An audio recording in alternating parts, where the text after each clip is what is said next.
카신바자르와 캘커타의 함락 소식이 마드라스에 도착했을 때 마침 로버트 클라이브와 세계의 왕립 포병연대가 갓 도착했습니다.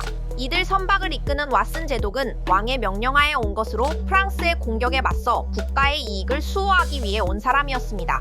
그러나 로버트 클라이브는 철저하게 회사의 이익을 수호해야 했죠. 그는 왓슨을 설득해 마드라스에 있던 함선 중 전함 4척과 프리기탐 1척을 캘커타 원정에 쓸 수 있게 되었습니다.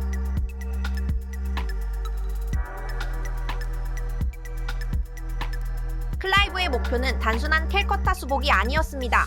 이전까지 영국 동인도 회사가 누리던 모든 무역 특권을 회복하고 전쟁으로 발생한 피해를 넉넉하게 보상받길 원했죠. 그는 유럽인 병사 785명, 세포위 940명, 해병 300명이라는 작은 군대를 이끌고 캘커타로 향했습니다. 캘커타에 다다랐을 때 그는 새롭게 임명된 캘커타의 무굴 관리에게 위협하는 서신을 보냈으나 묵살당하는 수모를 겪습니다. 그때까지 벵골에서 영국 사람은 그냥 상인 집단에 불과하고 전투 능력은 없다는 인식이 팽배해 있었습니다. 이를 비웃기라도 하듯 클라이브는 영국 육군의 신형 브라운 베스 머스킷으로 무장시킨 군대와 야포의 지원을 받아 마법 같은 효과를 발휘하며 주변 여러 요새를 점령했고 1757년 1월 2일엔 마침내 캘커타의 윌리엄 요새까지 탈환합니다. 하지만 안타깝게도 대저택들은 모두 불타고 도시 전체는 반쯤 폐허가 되어 있었습니다. 1월 3일 클라이브는 EIC 이름으로 시라지에게 정식 선전포고를 하였습니다. 이를 받아든 시라지는 곧바로 6만의 대군을 끌어모아 캘커타로 출발했죠. 평범한 전면전으론 시라지의 군대를 절대 이길 수 없었습니다. 클라이브는 그의 특기를 살려 야간 기습을 감행하기로 결심합니다. 그는 병사 470명, 세포위 800명, 야포 6문, 곡사포 1문과 선원 몇백 명이라는 조촐한 규모로 밤사이 시라지의 진지에 도달했습니다. 클라이브의 목표는 시라지를 생포하는 것이었습니다. 영국 군대가 다가오는 것을 깨닫고 수적 우위를 이용해 넓게 퍼져 클라이브의 군대를 포위하던 무굴 병사들에게 그의 군대가 소대별로 쏟아붓는 일제 사격은 마치 쏟아지는 우박이 되어 무굴 군대는 힘없이 쓰러지거나 도망쳐야 했습니다. 그러나 안개가 짙게 낀 탓에 클라이브는 자신이 얼마나 유리하거나 불리한지 전혀 감을 잡지 못했습니다. 기습이 매끄럽게 이어지지 못한 데다 적들은 계속해서 나타나 일제 사격을 받고 도망갔으나 본인의 병사도 하나둘 쓰러졌죠. 결국 클라이브는 시라지를 생포하지 못하고 150여 명의 사망자를 낸 상태로 후퇴해야 했습니다. 하지만 이는 클라이브의 크나큰 착각이었습니다. 안개 속에서 적들을 향해 날린 클라이브 군대의 탄환과 포탄은 시라지의 보병 1,500명, 기병 600명, 코끼리 4마리라는 엄청난 피해를 남겼습니다. 거기다 무굴 군대 입장에서는 절대적인 수적 열세인 적이 용맹하게 싸우며 아군에게 피해를 남기고 퇴각했으니 사기가 꺾이기에도 충분했죠. 그들의 눈에는 영국군이 질서정연하게 사방으로 쉴 새 없이 사격하며 아군 진지 중앙까지 들어왔다가 다시 유유히 돌아간 것처럼 보였습니다. 게다가 이때 안개 때문에 서로가 가까이 있었는지 전혀 몰랐지만 실제로 시라지는 클라이브가 납치를 시도할 만큼 가까운 거리에 있었기도 합니다. 이 공격은 EIC의 결정적인 전환점이 되었습니다. 겁에 질린 시라지는 곧바로 무르시다바드로 퇴각했고 2월 9일 영국의 기존 특권을 모두 회복시켜주며 모든 영국산 상품 면세, 요새 시설 유지, 화폐 주조소 설립 허가라는 회사의 요구사항까지 거의 다 들어주었습니다. 클라이브는 어안이 벙벙한 상태에서 얼떨결에 자신이 승리를 가져왔음을 알게 되었습니다. 오스트리아 왕위 계승 전쟁으로 시작된 영국과 프랑스의 대립이 끝난 지 얼마 되지도 않아 지금 우리가 7년 전쟁이라 부르는 전쟁이 다시금 영국과 프랑스를 휘감았습니다. 전 지구에 걸친 프랑스와 영국의 식민지에서 전쟁이 발발하게 되었죠. 원래 캘커타와 우호적으로 지냈던 프랑스의 거대한 거점인 찬데르 나가르도 포화를 피해 갈 수 없었습니다.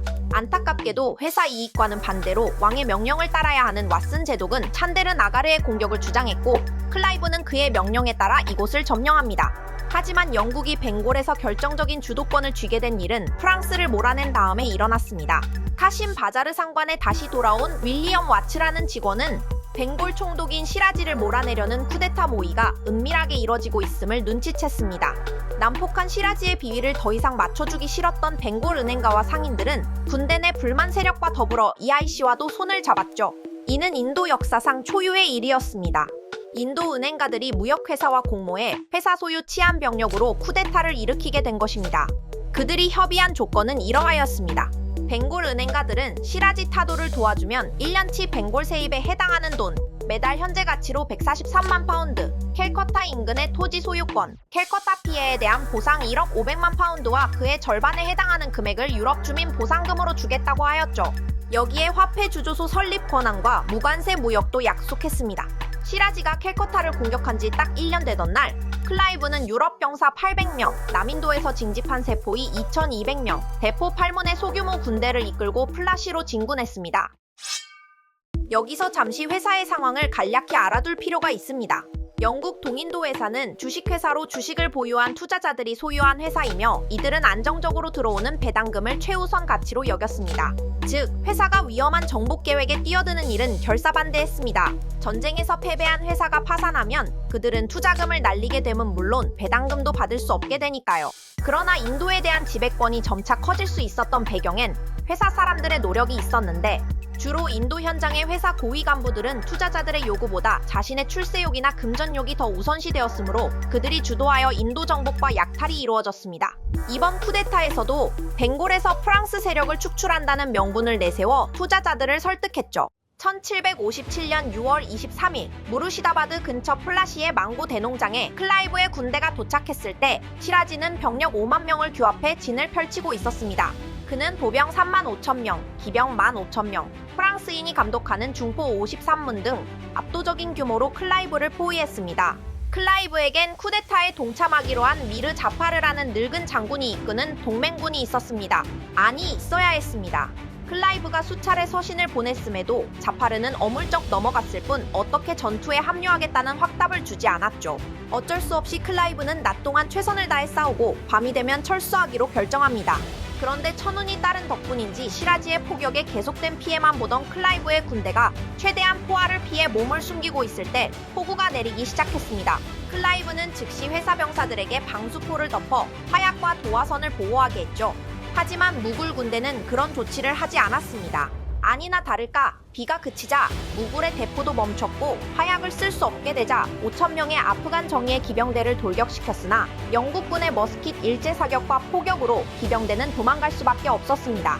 도망치는 기병대를 본 무굴 병사들은 따라서 진지를 벌이고 철수하기 시작했고 클라이브 군대의 일부는 고지대로 올라가 좋은 위치를 점령했습니다.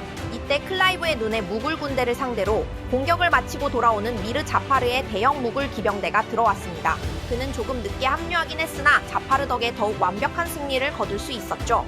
무르시다바드 군대가 전부 퇴각하자 이후 6월 29일 미르 자파르와 클라이브는 무르시다바드에 입성했고 자파르는 벵골 총독 자리에 올랐습니다.